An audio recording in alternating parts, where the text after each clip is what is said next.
Well, let's get a sense of how big that job is with former First Minister Lord Jack McConnell. Good morning to you. Thank you for joining us. Good morning.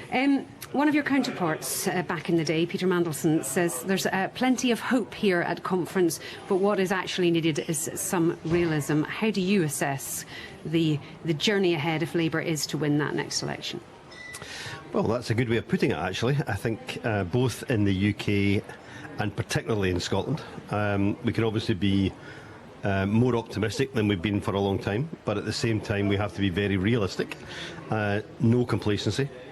We need to put flesh on the bones, give people an idea, a sense of what Labour would mean in government, but also continue to be on the front foot and not just assume that the Tories in the UK and the SNP in Scotland will throw government away. We have to actually win it back and win it back positively. What do you want to hear from Sir Keir this afternoon? Well, I want to hear some more detail about what he will do as a Prime Minister, the sorts of judgments he will make. Is he in a difficult spot just at the moment? Sorry to interrupt, but just in terms of everybody wants to know now what he will do, but it's a year out from a general election and he doesn't want the Conservatives to steal any of those good ideas, perhaps. That's true. I think the real issue for this speech today, a year out from an election, is describing the way in which you would make your judgments. I don't mean that in a technical sense, but when you're in government, you can't anticipate every decision that's going to come your way. We see that this weekend with the situation in the Middle East. Things can blow up in at a moment's notice. And I think what people are looking for, the closer you get to government, is a sense of the values and the way in which you would approach making those judgments. Whose interests would you put first?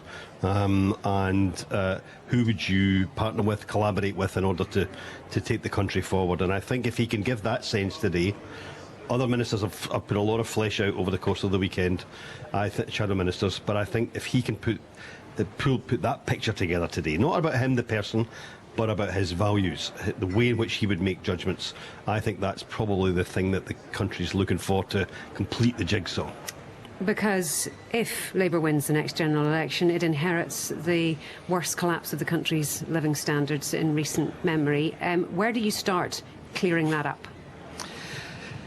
Well, you have to focus, I think, relentlessly on rebuilding confidence in investment in the economy. Everything else flows from that. But I also think, we need to rebuild confidence and trust in government. That's been badly broken over the last few years. And I thought the announcement yesterday by Rachel Reeves about the Anti-Corruption Commissioner pursuing that money that was effectively stolen from the public during the pandemic, that kind of indication that Labour's serious about not just growing the economy but also improving the way the country is governed, that then lets you do all the important work you want to do in education and health and so on. Is that more of a signalling position, that announcement? Because I can't see it bringing in desperately huge amounts of money back into the coffers. I think it's two things. It's a really important signal about the way that we would run the country, but it's also the right thing to do. People in the country are angry about the fact that all that money was effectively stolen by chancellors who set up false companies and then took money from the state in the middle of a pandemic. So I think it's a brilliant policy because it's relatively simple, but at the same time it's a signal to the public about how serious you are about government, but at the same time it's the right thing to do, and that's almost like the perfect policy. Lots of reports and discussion about where you are in all of this, so we've heard a lot more from you in recent weeks and months. You told me before we came on air you're busier than ever. Are you interested in a job in government? I am not interested in becoming a minister in a Labour government, but I would Talk's been held. But I would help that Labour government in any way that I could.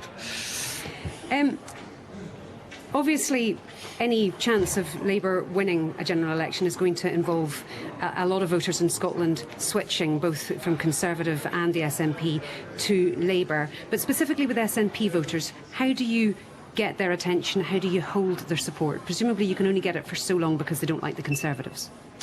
Well, I've been trying to say to people this week in Liverpool, and I'm happy to say this publicly too, we cannot underestimate the challenge there still is to move voters from voting SNP to voting for Scottish Labour. If you take the West Coast as an example, the absolute chaos on the ferries and the devastation of local economies and lives as a result of that in almost every island community. And yet every single island community on the West Coast, every single one, still votes for an SNP MP and an SNP MSP. So the hold of voting nationalists is really deep. And we need to do two things. We obviously need to continue to try and expose the failures of the Scottish Government, but we also need to, first of all, show just how strongly committed we are to Scotland. And I don't think anybody now doubts that Anas Sarwar is a committed Scot who would fight for the country. But we also need to, again, put flesh on the bones. And I think in Scotland we need to show what we would do in government if we were back in the Scottish Government, as well as contribute to the election of a Westminster Labour government. And that's okay for one election. It's a big election challenge cycle. for Anas, but I think he's up for it. Sir Keir Starmer has basically said he wants to build Britain for the future. He's talking about 10 years in government. That's 2 cycles. You can borrow somebody's vote one time round when they're not happy with a Conservative government, but you can't keep borrowing SNP votes if you don't tell them what you're going to do about the Constitution and give them some hope that there's discussions to be had about a second independence referendum. Well, no, I don't agree that is necessarily what brings people on a more long-term basis away from voting SNP, voting Nationalist, to voting for the Scottish Labour Party. I don't think. I think that has been the dominant issue in Scottish politics for the past decade. But I think increasingly, and this was seen when I was campaigning in Rutherglen, increasingly people are genuinely concerned about the state of their health service, the state of their schools, their hopes for the economy, and these other issues. And I think, interestingly, at long last, and it's taken 16 years to get here, the Scottish Government are being held accountable for the decisions that they make. And that's only an opening for Labour, because Labour then needs to fill that with an alternative vision for the country that can be something that people believe in. Let me ask about that decision 16 years ago. Anas Sarwar was at a Fringe event yesterday. He said if he became First Minister in 2026, if the party won, he'd form a minority Labour government. He says, I think we wrongly viewed pre-2007 that we couldn't do minority government. That was your decision in 2007. Do you ever regret not trying to go it in minority? If we'd won the election in 2007, I'd have been prepared to go into coalitions to minority government. But we didn't win the election. The SNP had more seats than us, and you could have done deals. You could have done deals.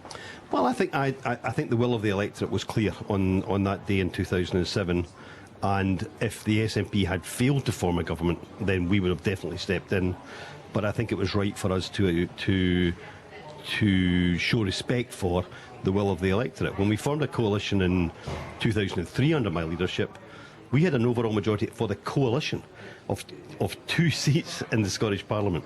We never had the big majorities that the SNP have had over recent years. And I think, first of all, I would have loved to have had those majorities. It would have been really exciting, and we could have done so much more. But that coalition government in 2003 did so much more for Scotland, and I don't think anybody nowadays can say that Scotland is a better place today than it was in 2007. And the sooner we can return to that kind of Scottish government, the better. We'll have to leave it there. Thank you very much for joining us this morning, Lord Jack McConnell. Thank you.